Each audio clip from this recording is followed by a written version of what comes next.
Hello, sweet creatures. It's been a while. How have you been? Life has been a lot. The world has been a lot. And I've been avoiding making a video for you folks. Um, Partially because I didn't have any ideas. I did have ideas, but mostly because I just didn't have time. So this is going to be a little life update video and a little chit chat while we do some planning for my winter grimoire while I show you a non-grimoire related book art project and talking about rituals and ritual objects. So I hope you will stick around for this little video. If you're new here, hi, I'm Galaxy Coop all over the internet. We do art, we do witchcraft, we do art witchcraft. And I hope you'll all stick around. The first thing I wanted to show you all, and I've been wanting to show you all this for a while, but I feel so bad. It got abandoned like multiple times.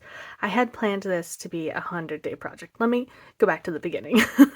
I met up with some friends and did a bookbinding day where I showed one of them how to make a journal cover because she likes to carry around like loose leaf paper folded in half and jot down notes. And one of them wanted to create like an art journal. So we had a little journal bookbinding day. It was so much fun. I didn't end up finishing anything there, but I was gifted some fabric by one of my friends, and it became the inspiration for this book. I wanted this book to be the start of a daily art practice. I wanted to have a place where I felt comfortable getting in and doing art every single day, at least something, because I have not had the time or the energy, and somehow I still have hours and hours of screen time, which we'll get to in a little bit. But this is my current art book project that I hope to work on more in the future. I did a binding in red because I thought it was fun. It looks like it's staining the paper, which is very exciting for me. Because this book is about mistakes. I've dyed my backing paper with the black walnut ink I made last year, and this front bit, so the fabric is just fabric here. It's bound hard on the back, and then this is a mat from one of our thrift flips that we did together, where I tore out some weird angel painting and put in a skull plant. And I thought it would be interesting to be able to like cut into this or paint on top of it and stitch on top of it as well. So that's why this is fabric. And then inside I've bound a lot of different types of paper like I usually do. And so this is a book called Things the Moon Told Me and Other Celestial Mistakes, and it's been an exercise for me in art and writing. Writing both true stories with a little exaggeration, of course, and some personal mythology. We'll call it that.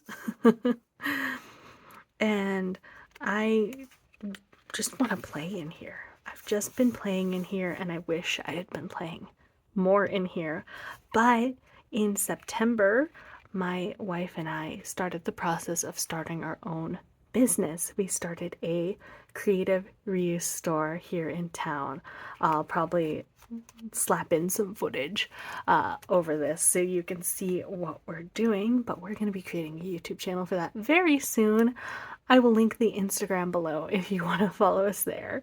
But our community doesn't have any way to get art supplies other than Walmart or driving literally 45 minutes away to the bigger cities. And with a thriving liberal arts college in town, I thought this was a perfect opportunity to kind of disrupt that capitalism and circulate art supplies within our community. And that is exactly what we've been doing. And it's been amazing. It's been absolutely amazing, but it has been on top of my college taking up a lot of my time. So I think I started this project at an inopportune time, but I knew that I really needed some sort of project like this. And I'll probably go more into this book in the future. Potentially we'll have a video where I work in it, potentially not. But what I'm using this for is I'm writing stories and events that have to do with the stars and the moon. So this story is about how bees created the stars by carrying hope up into the sky. And that's as far as I've gotten. I've just been working in backgrounds and trying to figure out the sort of stories I want to tell. And part of what we're doing today is I'm going to write down the things I want to add in here and sticky note it so I don't forget, because I'm going to be starting a new semester. I'm still working on my business and I am forgetting all my art ideas. So I'll come into my craft room, my art room, with an idea to do and nothing happens.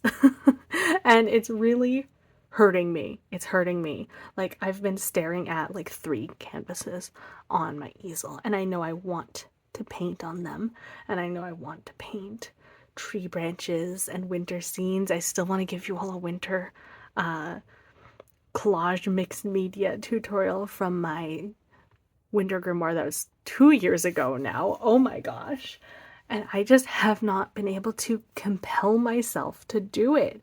I've just been doing little projects here and there. I've obviously been crafting at the craft store, which has been wonderful. And maybe we'll have a show and tell for that too in the future. But what is supposed to go here is the story of 2 eclipses.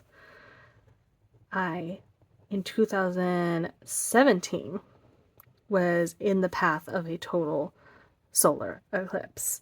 And we were like just on the edge of the path, so I think a lot of people drove other places, but we're like, no, let's have a party in our backyard. And that was fine. It was going to be exciting. We had friends over, we had neighbors over, and then it was cloudy and stormy. So we just had kind of a dark and gloomy block party where it got like really dark for like 10 minutes and then the light came back. But last year I got to see the full eclipse in its full glory without much cloud cover. There was still some, and I was terrified that I wasn't going to see it. So these 2 spreads are going to be the story of 2 eclipses. And since we're doing a real story, a fake story, this one needs to be a personal mythology story. I'm going to write about rings around the moon and what they mean.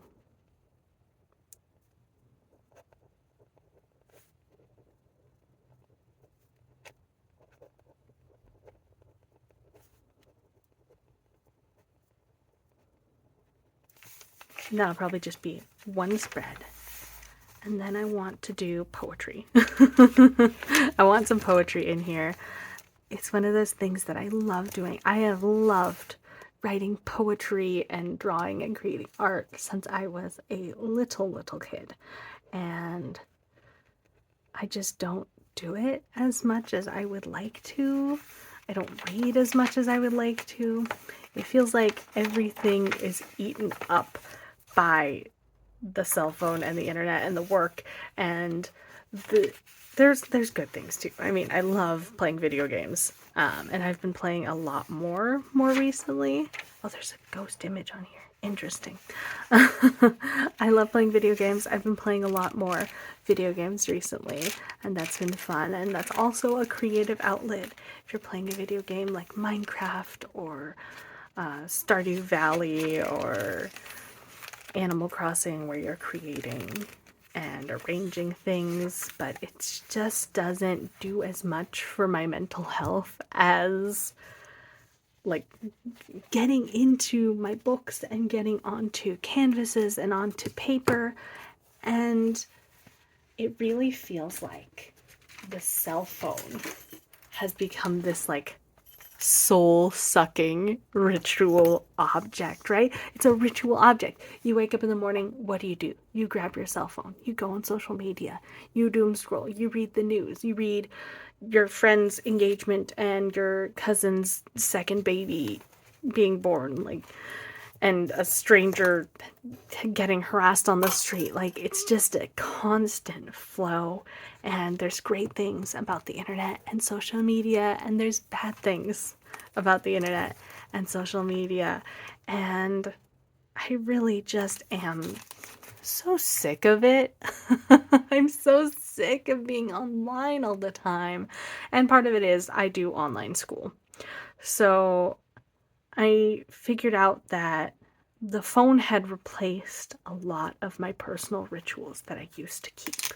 I used to have a morning writing ritual that went the same way every morning. And I used to have an evening wind down ritual that went the same way every evening and helped me wind down for bed.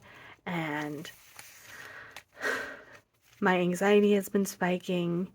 I haven't been working out or going out for my daily walks. Like, it's like all of my rituals over the last year have been sucked away.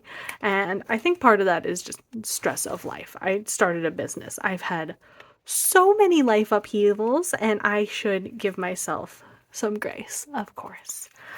But I feel like in the coming year, I want to bring the ritual back to my life. I want to go back to doing my new moon rituals and my full moon rituals. I want to go back to more frequent spellcraft. I want to get back to more frequent artwork, and I think that may have to involve timers and a lot of force. But a daily art practice, I think, is something I really, really need and desire. These are rub-on transfers, and I just did this little page. And I realized that from doing this page that I've just really been craving tree branches. I just want to paint tree branches. I want to paint tree branches on everything. But no, this packet is meant to enclose winter feasts for birds.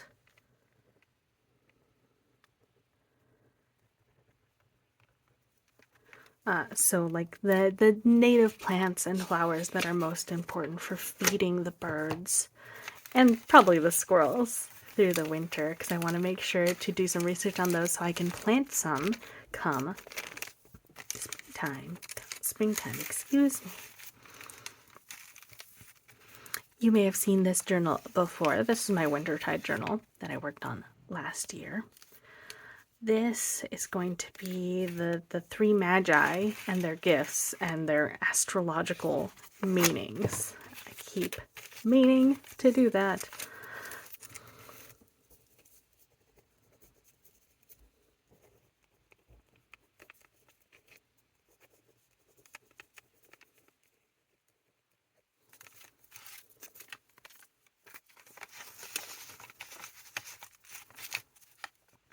And I will sometimes go through and make little packets as well of ephemera to go with the plans I'm making for a grimoire, or like rituals I'm planning and how I'm going to document them.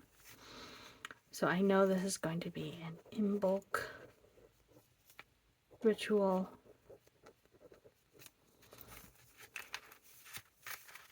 This whole little section is probably going to be in-bulk related. And oh, this is something I finished. I found the best gingerbread cookie recipe. So this is the ingredients to that gingerbread cookie and their magical correspondences. And that's going to go somewhere in here.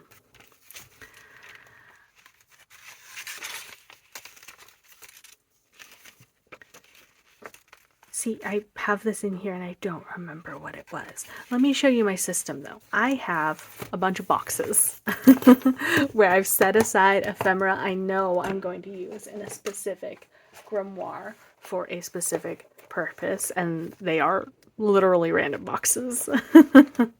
And they'll include things I've made myself, things I've been gifted. This is a Christmas card that has contained and swallowed up other cards. Things that will be transformed in the future for the grimoire. Yeah, there's some snail mail. There's a tag from a flower arrangement we bought last year that I thought was cute. And I will just coalesce all of the little bits and bobs into a box. And I do this when I'm starting a new grimoire too. And I'll try to figure out where they belong. This little spirit doll I painted like 5 years ago. 5 years ago. Oh my gosh. And I'll sift through these for inspiration. One year I did hand-painted cards for everyone on our Christmas card list.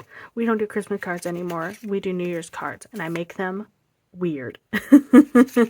That's my primary goal, is how weird can I make my New Year's cards, and maybe I'll pop an image of this year's New Year's card. I edited a vintage card image to say shrimply wishing you a happy new year, and it's a couple of shrimp having tea. I'll add an image here. Just to keep people on their toes. I feel like, and it's in this grimoire, you receive a lot of cards in December, and sometimes it can be hard to discern who they're coming from, especially when you have a huge extended family. If you have a long-term partner and they also have a huge extended family, it can get overwhelming, and the cards kind of lose their meaning a little bit, because you're getting a bunch of them from everyone. But January comes along and there's nothing, and I feel like you should continue to celebrate through January to help you survive the winter darkness and foreboding. So I like to send out New Year's cards in January or towards the very end of December, because I feel like it's appropriate to receive a New Year's card after New Year's Day. Like a winter plant.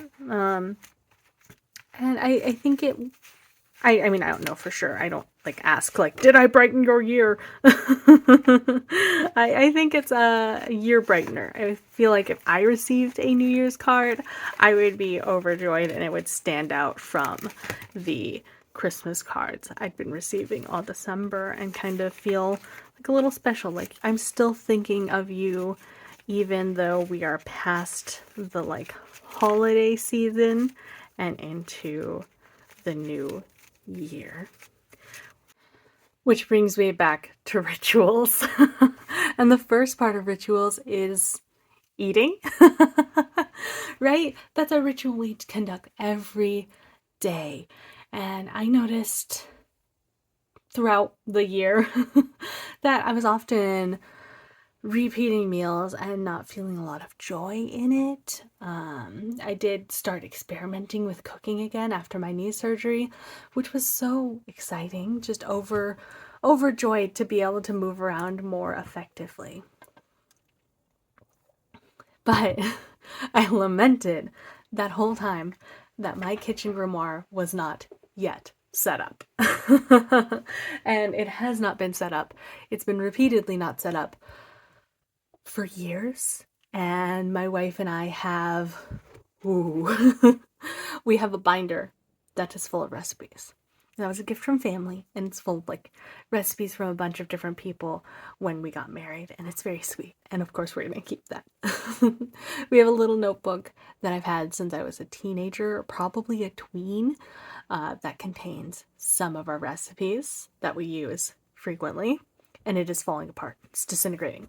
We have another notebook that contains our recipe experiments. So that's where we have a recipe we start with, and we adjust and adjust and adjust, and all the adjustments are documented in that recipe book. But the final recipe never finds a home. It just lives in the experiment book, because it's supposed to go into the kitchen grimoire. You see what I'm working with. So I abandoned the original plan for the kitchen grimoire, which was this very beautiful classic grimoire tome type book. I decided that the paper was not conducive to kitchening. And I also decided that it just doesn't stay open well enough for what I wanted. So I pivoted to this big dot journal book. And so we are just beginning. I need to cover up. I hate these pages. I need to glue these two pages together. But what we've got here is a table. I love tables. And how this table works, this is for magical intentions. So let's say I wanted to have a solar feast.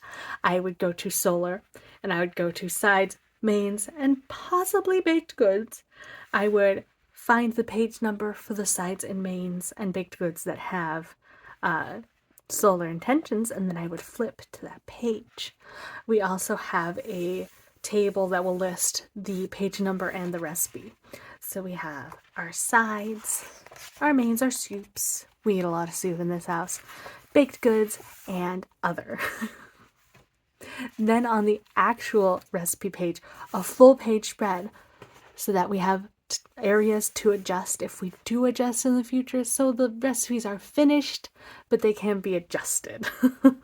Because me and my wife, we are always experimenting and playing with recipes. We're never leaving them be unless they are like absolutely perfect, and even then our tastes change over the years, right? So this is our current go-to gingerbread cookie recipe. I will link it below. I've made some other adjustments to it, but I'm sure you can make adjustments for your taste too. The recipe has orange zest being an optional ingredient. Not optional, absolutely a must in gingerbread cookies. I also added allspice. I also added orange juice to the icing recipe. But then on this page, we have our magical correspondences, so I can go through and add my gingerbread cookie recipe to my baked solar and my baked abundance prosperity tower here, so that I know to use it for those types of spells.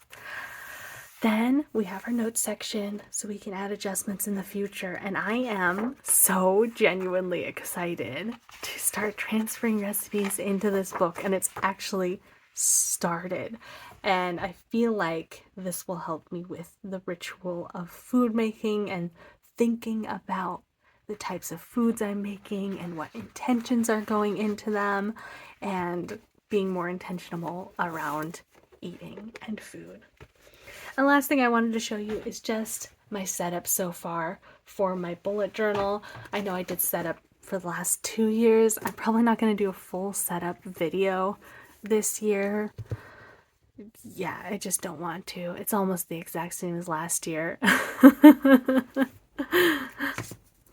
But part of the ritual setting is I'm going to have a ritual section in my bullet journal, and I have not figured out yet what that looks like, but I will update you if I figure it out, and I'll try to update you about my ritual year. That's my word of the year this year. But I'm probably gonna have a section where I start planning my life to be filled with more rituals, like a morning coffee ritual, a morning writing ritual, something that replaces sitting in bed with my phone trying to wake up, because that is awful. Oh, it's awful. I really want to stop that. My tarot reading for next year and my time block. You can watch my last year's bullet journal setup video if you want to know about my sticky note time block schedule, which I'm very proud of. I think it's a great method for time blocking, where you don't have to draw a time block in your bullet journal every freaking week. But yeah, I hope this little rambly update video is kind of cozy for you all. If you're struggling, no, you're not alone. If you're too busy for your art practice or your witchcraft practice, you're not alone. If you're having some problems with phone addiction, you're not alone. And I hope that I will be able to make more videos for you in the future talking about adding more ritual and art and creativity in my life.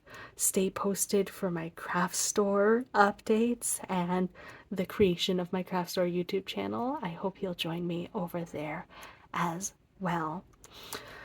I love you all. Take care of yourselves. Stay hydrated, and I will see you in the next video. Goodbye.